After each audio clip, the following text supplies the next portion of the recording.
അന്തിക്കാട് ശ്രീ തട്ടാടി സുബ്രഹ്മണ്യ സ്വാമി ക്ഷേത്രത്തിൽ ചിങ്ങമാസത്തെ ഷഷ്ഠി സമുചിതമായി ആചരിച്ചു. രാവിലെ ഉഷപൂജ, വിശേഷാൽ അഭിഷേകങ്ങളായ പഞ്ചാമൃതം, പാൽ, തേൻ, പനിനീർ, ഇളനീർ, ഭസ്മം, പഞ്ചഗവ്യം എന്നീ അഭിഷേകങ്ങൾ ഭഗവാന് സമർപ്പിച്ചു. തുടർന്ന് അമ്മമാരുടെ ഭജനയുമുണ്ടായിരുന്നു. മോഹനൻ ശാന്തി ചടങ്ങുകൾക്ക് മുഖ്യ കാർമ്മികത്വം വഹിച്ചു. തുടർന്ന് അന്നദാന ചടങ്ങും ഉണ്ടായിരുന്നു. ക്ഷേത്ര ഭാരവാഹികളായ president Chandrabose Menothuparambil, secretary Sasi Paloli, vice president Preethimon Valath, Bhuvanan Thandassery, Anil Makkoth, Ajayan Makkoth, Manikandan Karuvath, മാതൃസംഘം പ്രസിഡന്റ് വസന്ത ഭുവനൻ എന്നിവർ നേതൃത്വം നൽകി.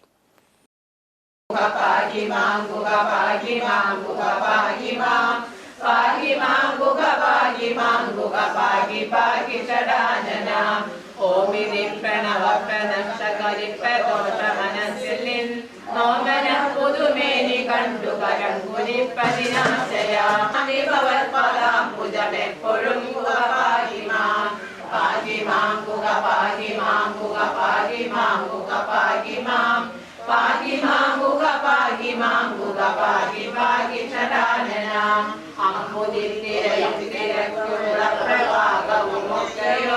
രംപുരാശിയതായ